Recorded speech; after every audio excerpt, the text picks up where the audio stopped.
And I mean, everyone is born already basically just beautiful. So I don't think there's a reason to rate people and bring them down, or I don't like the bringing down aspect of it. Well, I don't think it necessarily brings people down, but I feel like it could. It could. Yeah. I agree with you, actually. I think that everybody can be beautiful, but I think it would be naive to say that we're all equally attractive.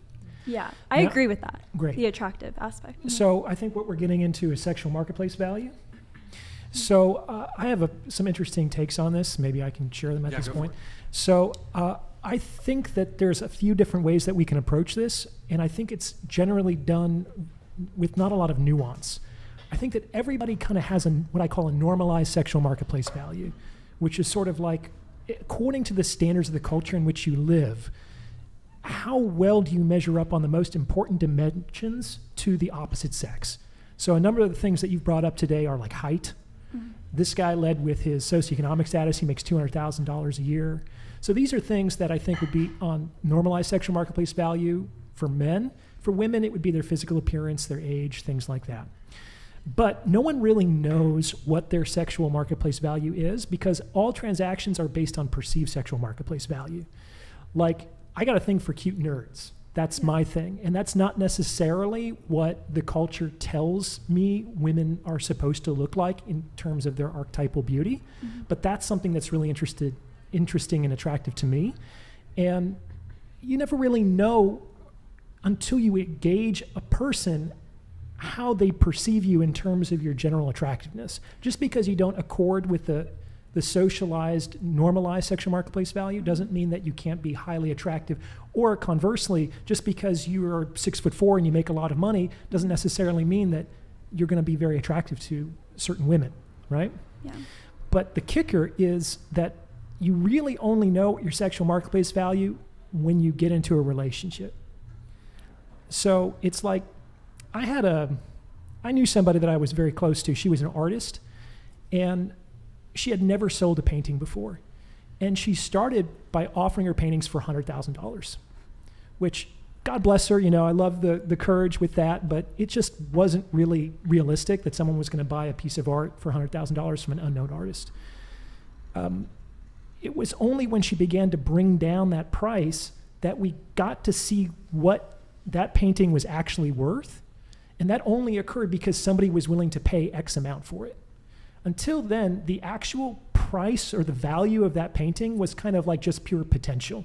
We only really realize worth in the moment of transaction, which can only occur between two individuals. So you're saying, okay, so then let's say the girl gets into a relationship, then how do you determine her SMV from the guy's status?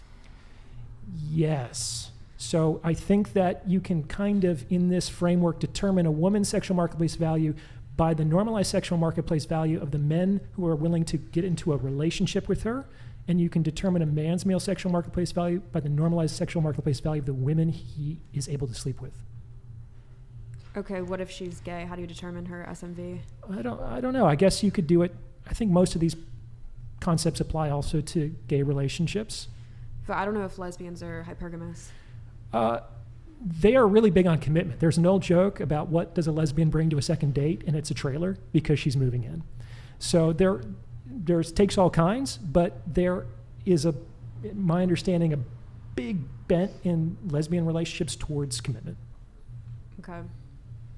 I just feel like in high schools and colleges, like people kind of date people at their school. They're probably like in a similar income range. Sure. So I don't know how you would determine like the SMV of like a college sophomore is dating another college sophomore who are both kind of an equal amount of college debt. And you wouldn't say she has low SMV because she's dating a guy in debt and not getting scooped up by a millionaire, right? So doesn't that kind of make your definition of SMV kind of irrelevant to most dating instances? No, because I think it's based on the context in which you exist. So we can say that people might have a normalized sexual marketplace value for the culture at large, but maybe the culture that and the context that matters most to you is your campus.